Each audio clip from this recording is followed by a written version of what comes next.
Hi everybody, welcome to Rimworld. This is a game that has been in development for about 2 years now. I played it a lot back when I first heard about it, maybe about a year ago. I kind of stopped playing it for a little while, but it's still regularly updated. In fact, it just came out with a new update.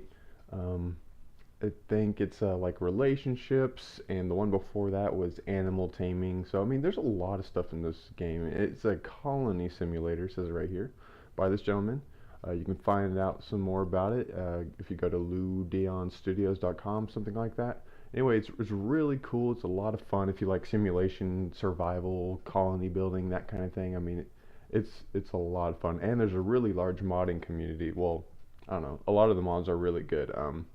I think this first playthrough though, just gonna do the vanilla game, and then maybe as we go, if we lose ourselves or we want to just try some new stuff, we'll go into some and look into some mods. Usually after an update comes out, it's hard to get some mods that are current because they gotta build it around the new update. So we'll just play since this one just came out. I just got the email that there was a new update. I think it was last night maybe. So maybe there probably isn't many mods that are capable of running with the current build. It's still, I think it's Alpha 13, and I hear that this should be coming out on Steam as early access, I believe, sometime this year. So look forward to that because this game is really cool, and I think when it comes out, it's going to be a really big hit. I've enjoyed it immensely when I did play it, and we're going to get back into it because some of these new updates, they look really cool. So first thing you have to do is create a world, so that's what we're going to do. I've already kind of made one just to test some stuff out, but we're going to go ahead and make a new one here. Let's name it. So right, what are you doing here is just making a seed if you're familiar with that. Rain the land. And let's make it a little bigger, I think. That's probably fine like that. 250 by 150. Basically, this is going to give us a whole bunch of random plots to pick where we're going to land our drop pods, which you'll see how that works in a sec if you haven't played this before, if you've never heard of it before. So we're generating the world. And see, it makes this whole, basically, it's like making a planet. So rain the land, if you want to use that seed, it's going to make a world, or planet, rather, whatever you want to call it. It's called Java. So that's this, and it looks like that. So it's pretty cool. These are different biomes. You have the deserty biome. This is kind of like I don't know, like an arid canyony mountain type biome, and then you have your grasslands, and then like deep forests. Think of like tropical forests, I guess. I think so, if I remember correctly. Oh yeah, we can just click it. So yeah, tropical rainforest, and then this one is temperate forest, which is usually like your ideal one if you want to just kind of go for your first one or try and like really pound it out. The more unforgiving ones are obviously the desert and the tundra, which probably won't survive long. I actually haven't played um, a colony in one of those biomes, so maybe we'll try that later. But for now, we're just gonna do a basic, just standard. Rough planet threats can be quite dangerous. So these are storytellers, and they basically define the events that will happen to your colony, because there's all kinds of randomized events like pirate raids, storms, um, psychic attacks, diseases, that kind of stuff. So I mean, like it gets pretty deep. Cassandra Classic, she's basically your main one. She's going to be your standard like scaling difficulty. I mean, as you start small, you're gonna have small threats and small events, and then as you grow bigger, and the game kind of keeps track of your resources and like all the things that you have, and gives you I guess there's like a background score that it keeps track of, and that or whatever value, what have you, and that value is going to determine the threats that you encounter. And I guess this basically just turns the scale up a little bit. So free play is obviously you just want to play and you don't want to have to fight too much. And it says threats appear, but they're extremely weak. So basically, as you go up, there's threats. They get harder and harder and harder. Um, but it's basically just like just a normal positive 1-to-1 ratio, you could assume. And then these are just uh, variables on that ratio, but it still just increments positively. This one, I think is like easy mode. So there's like hard version of easy mode, and then this is just normal, and there's a hard version. I think so. Let's see. Gives a lot of time between disasters to relax and build your colony, but beware of set on high. I see. I kind of like her because it's, I don't know. This game it can be pretty difficult, and now actually the last update they introduced permadeath, so it saves automatically, and you can't like back out and reload your stuff if anything goes wrong, which I think we're actually gonna do that, so I don't get I don't chicken out and back out if something bad happens, because usually that's the kind of thing I like to do. I don't like when bad things happen, but that's what we're gonna do because that's, you know, let's be honest, that's just how it works. But I think she's kind of like easy mode or easier mode than her. She's just standard. This one is for more casual players, but you can still have a difficulty, which is kind of cool. I mean, I don't know. You can have a really tough casual mode, which is weird, but I don't know. I guess it's easier than putting her on extreme.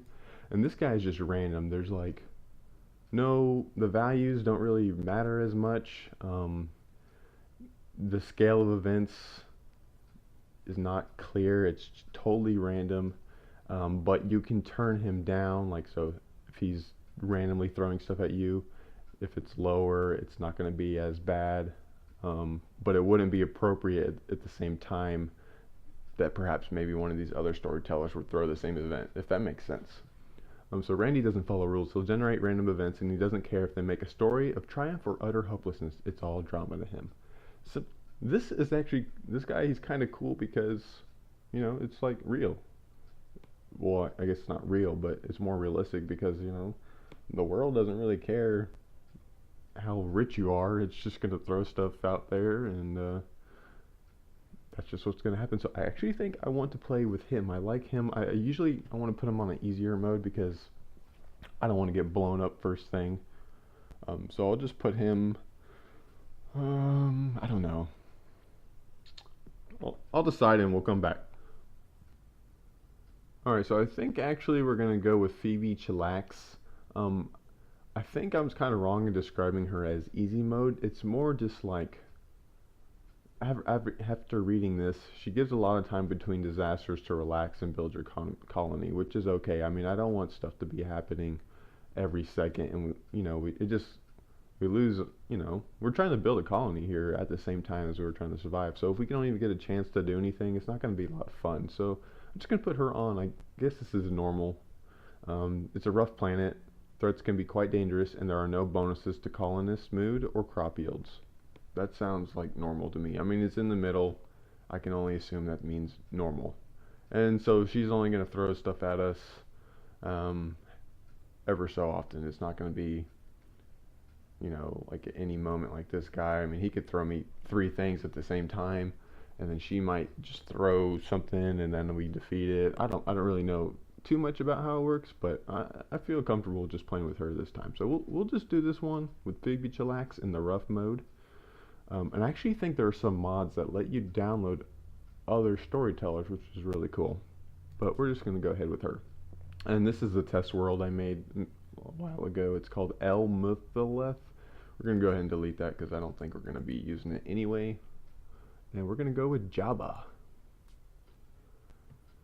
Okay, so now this is where we're going to pick where we're going to land at. So I don't really know where we're going to select. You can see on here this is a pirate faction. There should be other ones as well. I think this green one. Oh no, that's just a forest in the middle of the mountains. Maybe we'll land there. That seems kind of cool. And there's another pirate faction up here. I don't know why they'd be all the way up there. Sometimes there are good factions as well, but I'm not seeing any. They're like little blue. Oh, here's one. Yeah, so Outlander Town. I guess they're not really good. They're just, it's basically, you can just consider it a normal settlement that's not bad. Like, but these guys are bad. These guys are just normal. And I do think there's like a relationship that you can develop between factions depending on your trading, and there's a little tiny element of diplomacy from what I remember, but I'm not sure how much that's evolved or how much it really affects what you do. So I'm gonna go ahead and pick a site. I think I kind of want some mountains, but I just want to stick in this temperate area. I don't want to try anything too crazy yet. Some of the biomes are not fully developed, but we're just gonna go with the standard one for now. So I will pick a zone and we will land, and I'll get back to you guys. Alright, I think I found where I want. See, I like mountains because you can build your bases inside of the mountains, which is really useful. It saves on materials and actually gives you a lot of resources because you're mining out, or excavating rather, and you get to keep the stone and blah blah blah blah blah, as opposed to having to build like structures out in the middle of nowhere. And I'm just more familiar with building into mountains. And plus, we have some water right here. I try and find the temperate ones with a mountain right next to water, which is I don't know, I just feel more comfortable doing those than anything else. The water will help though because it effectively blocks off a direction, I guess. So this side will be water, and then people will only be able to come in from the left, the bottom, and the right. And we'll see how that works out for us. So there's some stats over here. I have my temperature settings in Kelvin. I don't know. I thought it'd be fun. So we got elevation, negative 88 meters. What? Oh, I'm in the wrong one. 313 meters. This is the average temperature. It's temperate forest. It's mountainous. Rainfall 1853 millimeters. I guess that's yearly. We have a northern coast. We have a lot of sandstone and granite, and our growing period is through the 1st of spring through the 11th of fall, which is a pretty healthy growing period. During the winter time, you want to make sure you have a lot of food because it gets cold and you can't grow food anymore, and people start dying, and you need clothes and all kinds of stuff. And it sounds like, there's a lot going on in the game, and there really is. Like, there's I think everything has an appropriate amount of management involved, and you can get into it pretty deeply if you want. So this is where you create your character. You can see there's a lot going on. Basically, you can pick your backstory, which is you get your childhood, and it's not letting me pick anything. It doesn't look like. Oh, I think what it is I was used to playing with a mod before where you could literally pick everything. Now it's just randomly generated. So what you have here is your backstory for your childhood and your adulthood, and they give you different bonuses and weaknesses depending on what they are. Some are better than others, I'll tell you. I really don't like to have too many that are detrimental, but sometimes I guess for the realism's sake, if you want to have, like, I don't know, if you just want to throw a wrench in there, you can do that. Like for instance, this guy's a military trainee, so he's got +3 shooting, +2 melee, and +2 medicine, and you can see all the skills here. This is all of his the skills that you can have in the game. Medicine is good, and he learns. The fire is like, I guess you can describe it as, oh yeah, it says passion, so right there, perfect. It's like his passion for learning that thing. So he develops a medicine skill faster than he would, say, research or crafting or artistic. Growing, he even learns that. I mean, he's not as much as medicine, but even then, he still learns that faster because he enjoys it more, I guess, is the good way of putting that. AWOL soldier, +6 to shooting. So this guy's basically, if I wanted to go with him, he would be good at, I don't know, defending, shooting, hunting, that kind of thing, which you will need to be shooting some people. We'll see that as we get into the game. And also, it looks like they added some basically pre-existing wounds and stuff. So this guy has a scratch scar on his torso. So his torso is 34 out of 40. You can kind of look at that like durability, basically. And he has no relationships. This is something they just added, so I don't know much about it yet. And traits, fast walker, he obviously walks quicker. Chemical fascination, Kyle has an intense fascination with chemical sources of enjoyment, meaning, well, it says right there, more likely to go on binges. So this guy's basically a drug addict, is what that's trying to say to me. Or he has potential to be a drug addict. or just a substance addict in general. Like beer, and I guess you can make certain chemical concoctions that give your colonists enjoyment. And I don't know how much we'll mess with that. And sanguine. That's sanguine. It's kind of a weird way of. Maybe I just don't know that word. I thought it had something to do with like blood, or just like kind of being like a vampire would be sanguine. I don't know. Kyle is just naturally upbeat about his situation pretty much all the time. So this is actually a pretty good one to have. Um, but I'm gonna play with these a little bit. I'll show you some more on this guy. So this guy, right lung asthma. So this guy has asthma. Um, and these things don't always mean much because eventually you can actually develop like bionic lungs and you can transplant them. Like yes, you can get that into it. It's pretty cool. And it's pyromaniac, explosive experts, incapable of dumb labor. These kinds of things, you don't really want to get traits that these guys can't do certain things, like dumb labor. So this guy will not haul stuff. He won't like haul garbage. I'm not sure what else dumb labor is, or firefighting. So if there's a fire, he's not going to put it out because he's a pyromaniac, I imagine. Yep, firefighting disabled. So I don't know why you'd want that kind of stuff, but gives him +3 artistic. Not really important in my book because I'd rather have him put out a fire if there happens to be one. He's a prostophile, which means he dreams of going bionic. So this person would definitely appreciate having a bionic lung. I'm going to change all these guys. I'm just kind of showing you. They have some different stuff, so I wanted to show you. Cult Child, VR designer. He's a game dev. This might be a... Some of these are like people who back the game early. They get their own backstory and stuff. They got to submit names or whatever. So yeah, I'm just showing you some of the different stuff. Traits, see, you can see how much is going on here. He's incapable of intellectual stuff.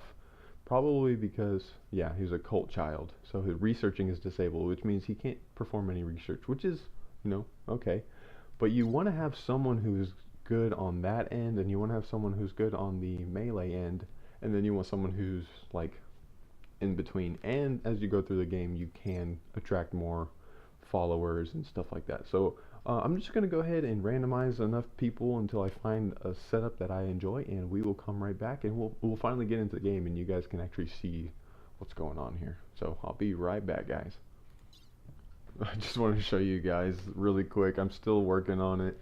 This is nice and all right here, but I mean, look at everything else this person can't do. They can't do any skilled labor, but there's a trait called ugly. Lavia is staggeringly ugly, which socially repels others. I thought that was pretty funny. I wanted to show you guys that really quick. Still working on it though, so I'll come right back. And I also forgot to show y'all, there's an age thing too, and that does affect certain things. If they get too old, they can start basically dying from heart attacks and stuff like that. So you don't want to have anyone that's too old. And there's a chronological age, and I think that has to do with like, these people are kept in like cryogenical, whatever it's called, pods or something like that. So their biological age is 51 years, 2 seasons, 9 days, whatever that means. They're 51 years old, but they were born, I guess, 242,403 years ago, and they were just, when they got 51 years, they were put in cryogen or whatever, what have you. Yeah, I want to show you guys that really quick, and also that was funny, so I wanted to show you that. But we will keep it on, and we will find a crew that we like. So I will see you guys in a little bit. Okay, guys, I think I have a decent crew. I mean, when you actually look at them all, you're like, what? But I'm trying to get just a good balance going on, and it's hard with the randomizing. You don't want to sit here forever, and like, chances of finding someone perfect, slim to none. So I'll show you the first guy I have here. He's 16. He was frozen 64 years ago, so he's not too old, I guess. He was a shopkeeper in his childhood, whatever that means. And when he grew up, he was a colony settler. He's still not grown up, but that's fine. I didn't want him to be incapable of anything. I have some guys that are, which is okay. I wanted someone who's decent with social. That's going to help us with like prisoners and other colonists that travel through our area. He's got a couple of bad traits. He's a slowpoke, so he goes a little slower than everybody else. Steadfast is good, so mental break threshold is negative point or negative 5%. So that means that he's less likely to go batshit crazy, which people can do. They can kind of break if there's just too much stress. And they get naked and they start running off, and it's crazy. This one is a little iffy. I don't know if I want to have him around my other colonists, but maybe we'll try and make sure that he doesn't. Um, what's the word? He just doesn't do this too much. He's a cannibal. He was taught that eating human meat is wrong and horrible, but one time long ago he tried it and he liked it. So you can eat people if it comes down to it. So I guess if we ever need to eat anybody, and we do, he'll be okay with it. Everyone else will not be okay with it, but that's okay. I'm not sure if this will give us a negative moodlet, as it's called in The Sims, I guess. Negative mood if he doesn't eat people. But that's something he'll have to deal with. Anyway, he's got good mining, which is important. He's kind of all around decent in everything that's not like, I don't know. In some of the middle ground skills, he's relatively decent. Construction, growing, mining, and social, which are important. I have Mal, Clay Malchius, goes by Mal. He's 51. He's a child spy. He's a castaway. He's got a bad back, and some old gunshots. But he's really good at shooting, so I wanted to have him on there. Psychically dull, which is good because in case there's some kind of psychic phenomena, it's not going to screw him up if it's a negative one. Steadfast, we already saw that one. Teetotaler. He doesn't like drugs, which is good too. So yeah, he's got all this, blah blah blah blah blah. He's good at shooting, which is what I wanted. I wanted at least one guy who can like take down someone with a gun, and he's gonna get the first gun that we get. This guy's called the Nose. This lady. She's a lady. She's 46. So we have a 46-year-old, 51-year-old, and a 16-year-old. That's our crew. She was stabbed in her little left toe, and she's good at the bottom. I guess, I mean, the way I split it up, there's top and the bottom. So she's decent at like mining, which is important because we're going to be going into the mountains a lot. She can't do dumb labor. That's something we got to get over. That just means that she can't do like, oh, here it is, plant cutting, hauling, and cleaning. She can't do any of that. And yeah, so we'll just have to have other people do that stuff. And she's pessimist, so she's kind of negative, but she's steadfast too, which is, I guess, a good trade-off. So anyway, let's get into it, guys. This is our crew. We got Slicer, Mal, and the Nose, and we're gonna tame this land. The three of you awaken your crypto-sleep sarcophagi to the sound of sirens and ripping metal. You barely get to the escape pods before the ship is torn apart. Sometime later, you land on this unknown Rimworld. As pieces of the shredded starship fall around you, you start making plans to survive. Cue the music. Alright, here we are. I'm going to pause it really quick. It's going to bring up all kinds of tooltips. I'm actually going to... Okay, the volume's pretty low already. That's fine. Okay, so all this stuff that fell down, it has an X on it, which means it can't be messed with unless you set it to be messed with. So the beginning of this game is going to be kind of slow. We're going to just set up shop. So all I'm going to do is basically unlock all this stuff, assign these weapons to whoever I want to have them, and find a good spot to start hauling all of our goods so we can, you know, I actually think we're in a good spot. We're right here in the center. We'll probably just dig into the mountain. We will possibly reveal some more open land as we get through here, which is possible. All we can see is this right now, but you can reveal more land, which is likely to happen. But it's possible that this is actually all a mountain, which is going to be good for us because we're going to be pretty fortified whenever it starts getting harder and harder. So it looks kind of like a boring area, but it'll get exciting later on, and we'll have all this. This will be our home. So I will let me get everything set up, and I'll bring you guys right back. Alright, so I got a couple things set up already. I unlocked all the goods. They're collecting the weapons that they're going to get right now that I assigned to them. And there's also a work tab. Basically, this is all the things that they can do, and you can set who does what and in what priority they see that task. So I'm putting the people who are better at certain things a higher priority of doing it. I don't know if that sentence made sense, but for instance, this guy is the best at being the warden, so I made him the only one to do it. Because I only want him to deal with prisoners if we do ever get any prisoners. And like he's good at hunting, so if we need someone to hunt, it's gonna be his first priority, or it's gonna conflict with all these other ones. But I mean, I imagine I'm not gonna be doing all three of these at the same time, so he'll pick one. He'll at least pick one of these ones over any of these twos, and any of the twos over the threes, and any of the threes over the fours.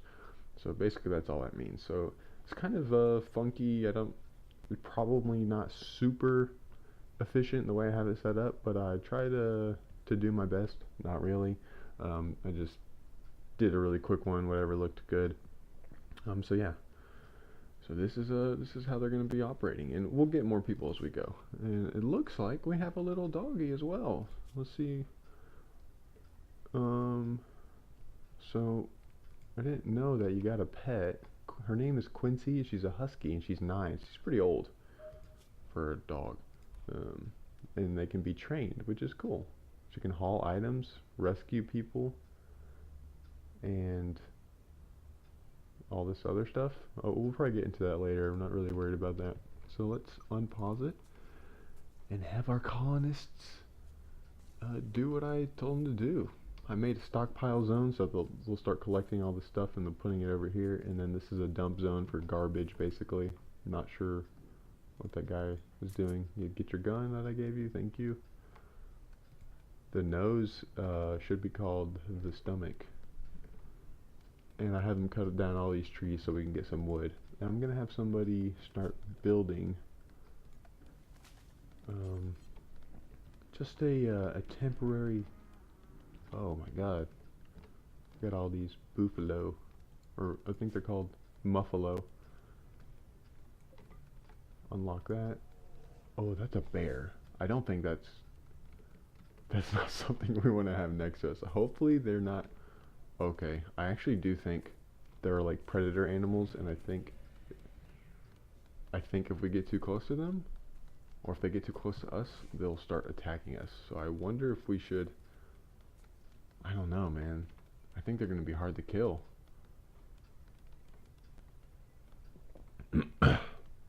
This is a scary situation to be started. We have some weapons, but I don't know. Okay, we need to be proactive here. I'm putting all my guys in battle mode, and we're just going to. Yeah, the nose. You need to get away. She has melee weapons, so she's getting mauled by a bear right now. I guess she's just gonna have to deal with it. She might die. Oh, we shot her. This is not going well. Oh. Okay, everyone's carrying on. I'm gonna pause it really quick. So, the grizzly bear is down. I think I'm gonna have someone finish it off. I'm sorry, animal people out there. I'm actually an animal person as well. I'm actually a vegetarian, so I don't like killing animals, but this is a video game and I want to survive. And I'll always put my own safety above an animal's, or anyone else's for that matter. So let's go ahead and just kill this thing. Slicer. So let's take a look at her really quick. Look at her health. She's vomiting. Ugh. Whole body. Oh, she's got a sickness, I guess, from their crypto sleep. She's in extreme pain right now. Who's my best doctor? Maul is the best doctor, so I'm actually gonna have him rescue her. Oh no. Okay, we need a bed. Shoot. Okay, we gotta do this really quick. She might die. We might lose someone in the first I don't know if I even should have attacked the bear. Maybe the bear wasn't even going to do anything.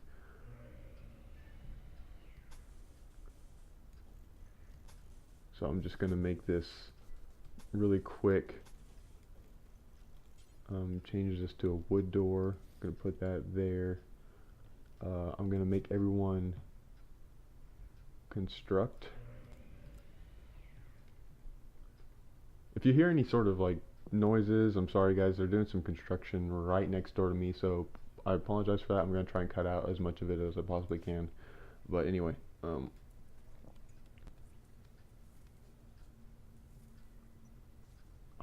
it says grizzly bears attacking after being harmed. So I wonder if it would have attacked us in the first place. I don't really know.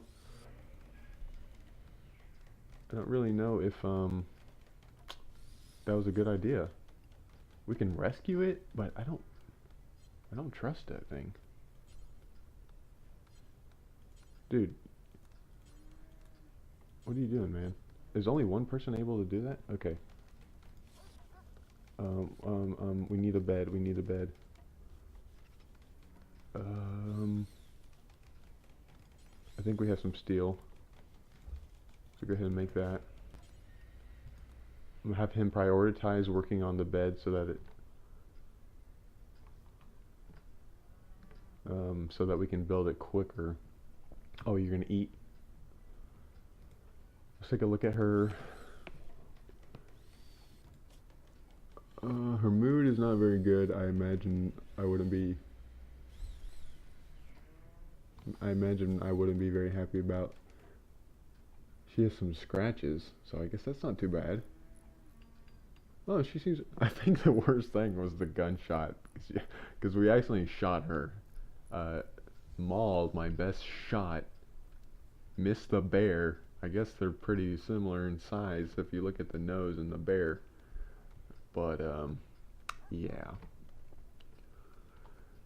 What is this guy doing? Are you serious? No, we need to get her in the bed.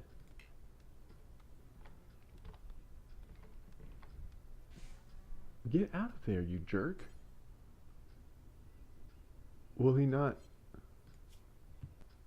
Oh wow, he like totally just took the bed, and I can't really figure out how to get him out of it. So I guess we'll go ahead and just let him heal up. He should heal up pretty quickly, and then we'll go ahead and rescue her. I'm sorry, you're just gonna have to wait there. Look at all the blood. Alright, so hopefully he's... So I'm not the best doctor in the world, obviously, but I'm the only doctor you got. So let's actually go ahead and try and build another bed. We're gonna need these anyway. I'm just gonna build 4 for now.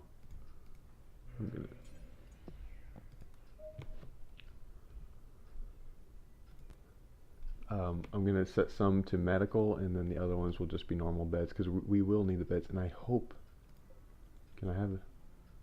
No, I can't. I hope he doesn't like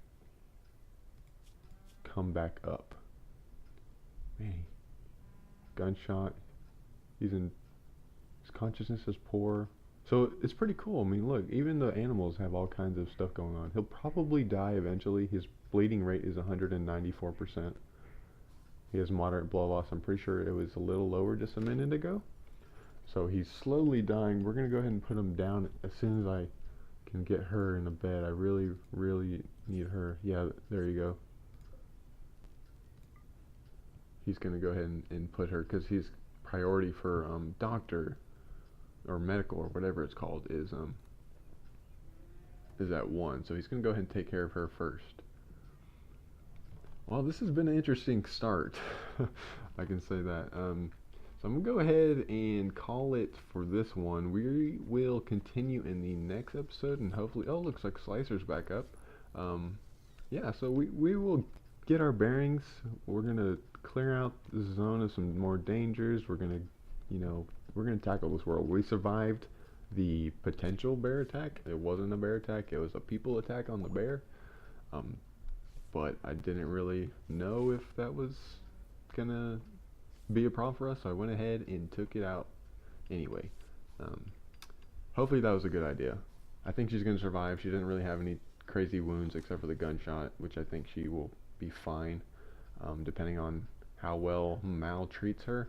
I appreciate y'all tuning in. If you liked the video, please leave a like, comment, subscribe, do all that fun stuff for me, and I'll see you in the next one. Take care, guys. Bye.